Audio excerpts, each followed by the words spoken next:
Everyone, welcome back to Lit Quiz. I am Mishwa Patel, and on this channel we solve LitCode daily problems to ace our coding interviews. Don't forget to hit the subscribe button and turn on the notification bell so you never miss any update. And please like the video if you found this helpful. Today's LitCode problem is make two array equals by reversing subarray.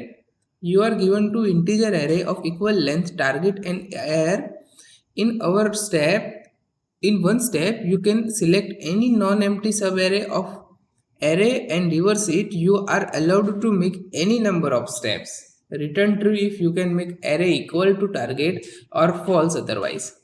तो आज के problem के अंदर हमें दो array दिया हुआ है, एक टारगेट एरे और एक ARR एरे। तो ARR एरे को हमें रिवर्स करके टारगेट एरे बनाना है।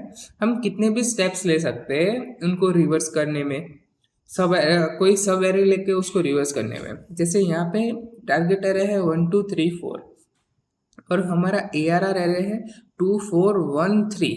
तो हमने पहले 2 4 1 का सब एरे लिया और उसको रिवर्स करवाया 1 4 2 3। उसके बाद 4 2 का सब एरे लिया, उसको रिवर्स करवाया 2 1 2 4 3 और उसके बाद एट द एंड 4 3 का लेके 1 2 3 4 करवाया। यहाँ हमने 3 स्टेप्स के अंदर उसको रिवर्स करवाया हुआ है।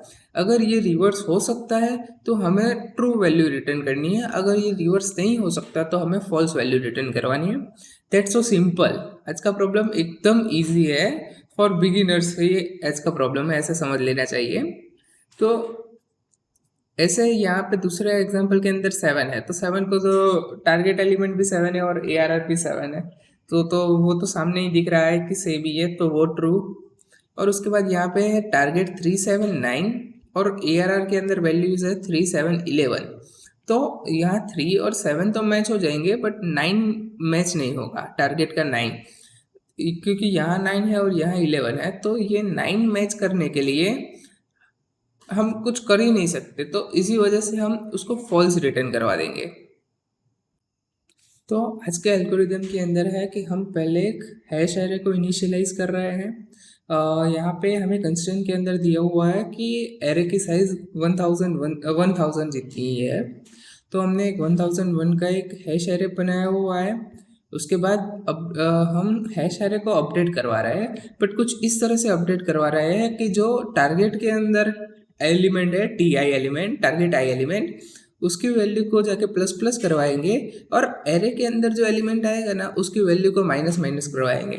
तो इससे क्या होगा कि एट द एंड जब ये पूरे सभी एलिमेंट्स को ट्रैवर्स कर लेंगे दोनों, तो उस टाइम के ऊपर हैश की वैल्यू टारगेट आई की मदद से हम उस वैल्यू को इंक्रीमेंट करवाएंगे और ARR आई की मदद से हम उसको डिक्रीमेंट करवाएंगे ना। तो एट द एंड अगर दोनों में सेम फ्रीक्वेंसी के सेम नंबर्स रहेंगे तो सबकी वैल्यू 0 ही रहेगी, पूरे हैश की वैल्यू। और अगर 0 नहीं हुई तो उसका मतलब है कोई नंबर मिसिंग है, टारगेट नंबर का कोई नंबर ARR के अंदर मिसिंग है। तो उसको चेक करवाने के लिए यहाँ पे हमने इक्वालिटीज़ को चेक कराया हुआ है दोनों की। अगर उसकी वैल्यू 0 नहीं हुई कोई एक हैश आई की कोई भी जगह पे, हम 1001 तक ले जाएंगे क्योंकि हमने 1001 का एक एरे बनाया हुआ है। तो अगर किसी की भी वैल्यू 0 नहीं हुई तो उस टाइम हम रिटर्न फॉल्स करवा देंगे, बाकी तो हम रिटर्न ट्रू करवाने ही वाले हैं एट द एंड। तो आज के कोडिंग अप्रोच के अंदर हमने जैसे बात की एल्गोरिथम के अंदर कि हम पहले एक हैश एरे को इनिशियलाइज कर रहे हैं, उसके बाद हम एक फॉर लूप लगा रहे हैं टारगेट साइज का। टारगेट साइज और एरे साइज दोनों सेम ही है, तो हम टारगेट साइज का एक हैश लूप फॉर लूप लगाएंगे। उससे दोनों एरे और टारगेट दोनों के अंदर के सभी एलिमेंट्स को इटरेट करने वाले हैं। तो हम जो टारगेट की वैल्यूज होगी उसको प्लस प्लस करवा रहे हैं और जो एरे के अंदर वैल्यूज होगी उनको माइनस माइनस करवा रहे हैं, ताकि दोनों की फ्रीक्वेंसी और नंबर्स दोनों एक साथ ही चेक हो जाए। अगर टारगेट के अंदर जैसे 3 है 2 बार, तो यहाँ से 3 2 बार प्लस होगा, बट वो जब एरे के अंदर आएगा 3 2 बार तो उस टाइम वो 2 बार माइनस हो जाएगा, तो उसकी वैल्यू वापस से 0 ही हो जाएगी। और अगर कोई एलिमेंट एरे के अंदर मिसिंग है टारगेट का, तो उसकी वैल्यू नंबर कोई पॉजिटिव नंबर के अंदर रहेगी, तो यहाँ पे दूसरे फॉर लूप के अंदर हम जब इक्वालिटी चेक करवा रहे हैं उसके अंदर क्या कर रहे हैं कि वैल्यूज जीरो नहीं हुई, किसी की वैल्यूज हैश के अंदर जीरो नहीं हुई, एट दैट टाइम हम रिटर्न उसको रिटर्न फॉल्स करवा रहे हैं, क्योंकि उसका फ्रीक्वेंसी या फिर वो नंबर टारगेट के अंदर मिसिंग है, टारगेट का वो नंबर एरे के अंदर मिसिंग है। और अगर सभी की वैल्यू जीरो हो गई तो हम एट द एंड हमें पता है कि सबकी फ्रीक्वेंसी और नंबर एरेस वो सब दोनों के अंदर सेम है, तो हम उसको ट्रू करवा रहे हैं, क्योंकि हम कितने भी इटरेशन लेके उस चीज़ को हम रिवर्स करवा ही सकते हैं। That's it for today's video. If you found this helpful, please give it a thumbs up and share it with your friends who are also preparing for coding interviews.